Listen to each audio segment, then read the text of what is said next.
Welcome to week one of the Sunday Payout. I'm your host, John Pickett, along with Derek LeBlanc, our analyst. How you doing, folks? We're going to give you all the advice you need to make sure your Sunday Payout is as big as it can be this week and every week of the NFL season. Make sure to follow our website and to follow us on Twitter at thesundaypayout.com. Derek, how do you see this week shaping up? Well, you know what? First week, it's kind of really hard to really get a feel for everything because obviously you're going off everything from last season, obviously new signings, everything like that. So first week, it's kind of hard to predict, but you know what? You just try to make the best of the situation and then just go over what you know and just take what you can from the preseason. You know the preseason. For the most part, I don't find it doesn't mean much unless you're kind of like a rookie or you're a veteran just trying to have that one last final run in the sun. But we'll see what happens. So Derek's going to give us 4 picks a week, and they're guaranteed to increase your Sunday payout. Guaranteed void in Tennessee and most other states. But this first week, he likes Carolina over Tampa Bay, and why is that, Derek? 2 words. Cam Newton.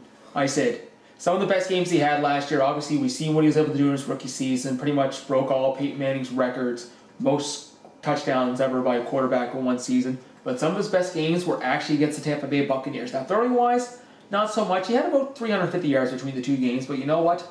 Tampa Bay's run defense was so bad, I think they were actually second worst, only behind the Cleveland Browns. And they averaged over 250 rushing yards a game. Like I said, obviously we've seen what Cam Newton can do running the ball. But you also have Jonathan Stewart running in the backfield. You have D'Angelo Williams. Plus, they also had a Mike Tolbert from the Chargers. He probably won't run too much. He's more of a fullback.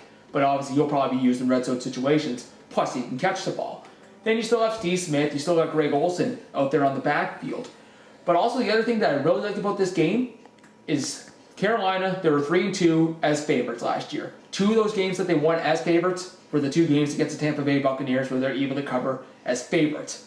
Now, with Tampa Bay, they made some good moves on offense last year, or during the offseason. Vincent Jackson, Carl Nix. But you know what? They didn't really do anything to shore out that defense. So unless Craig Schiano's able to whip those boys into shape, I don't see those things switching too much. So I think Carolina's going to run the ball all day. Cam Newton will at least have a good start to the season.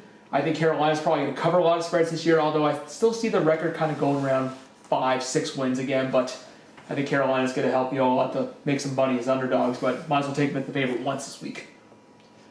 You mentioned Newton breaking all Manning's records. Your second pick here of week one, you're going against Manning. The Manning honeymoon in Denver ends early for Derek, and you take Pittsburgh here, +1.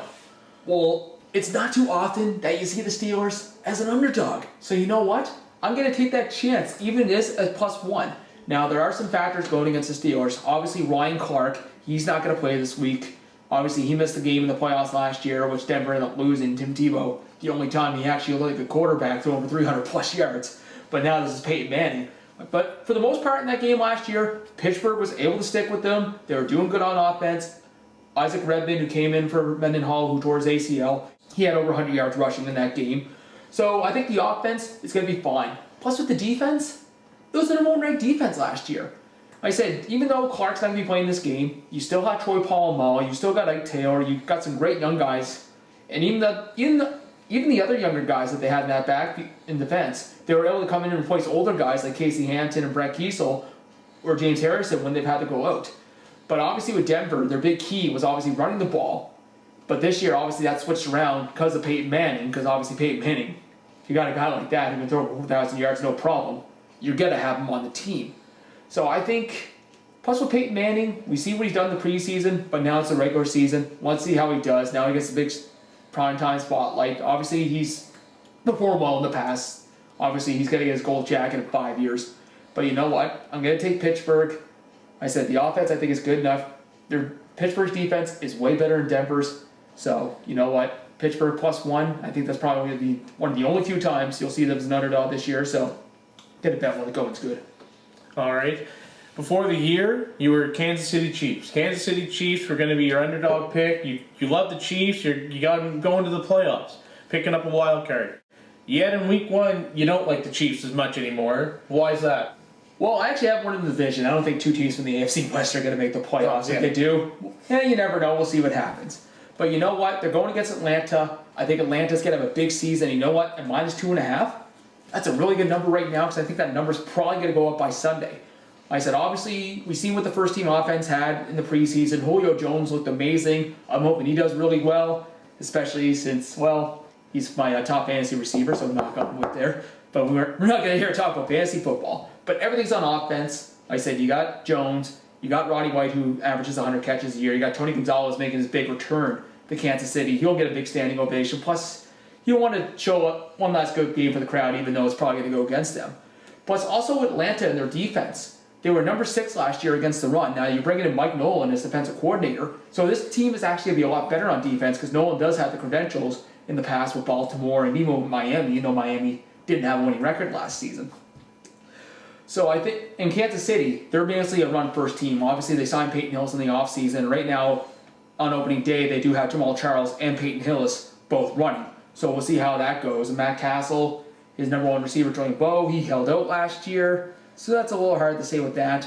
Plus, the other big thing that I'm taking Atlanta, Tama Ali, basically the best pass rusher. He's out for this game. He's serving 1-game suspension.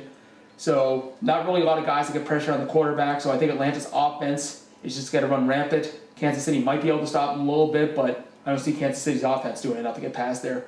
So Atlanta minus 2.5, but I see that number's probably going to go up before the week's out. And your last pick of week 1 is when you follow us every week. Derek doesn't like to usually grab a team plus a touchdown, but he's doing it here in week 1. He's kicking week 1 off with a bang, and you like the Lions. Well, you know what? The Lions, you're probably not going to bet on them just as a single game by himself. You're probably going to use this as a parlay because right now they're at minus 8.5. Again, this is probably another line that's probably going to go up. Like I said, Detroit had a top 5 offense last year. Matthew Stafford really came into his own. Like I said, only fourth quarterback in the league history to throw for 5,000 plus yards.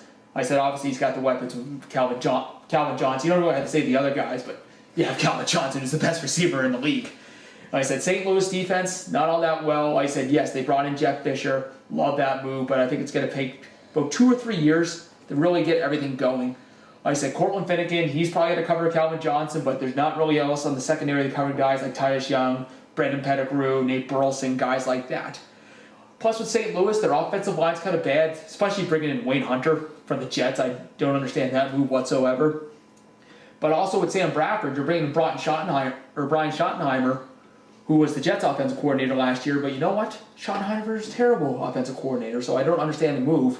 And then their offensive line's really bad, as we said before. And Detroit was top 5 in the sacks. Obviously, we got guys like Ndamukong Suh, Nick Fairley, Kyle Vandenbosch, Clint Averill. So basically, they're going to hit the quarterback in the mouth all day. And I think Sam Bradford's getting in for a long one. So unless Steven Jackson can go in and have a good day, which I think he probably can because Detroit did have problems stopping the run last year, that's really the only way St. Louis might be able to cover this spread. But I think Detroit should probably have an easy win. Probably win by at least a touchdown and a field goal by 10 points. So I'm going to take a little chance here, but Detroit minus 8.5. I'm going to say catch it while you can. Perfect. So just to recap, Derek takes Detroit. He doesn't like Manning in Denver. He takes the Steelers over them. He's got Atlanta, and then he takes Carolina. Both of those are minus 2.5. Thanks for joining us for this week. We'll be back next week to recap Derek's week 1 pick. Well, it's going to be 4. No, we know that. Humble as always, Derek is.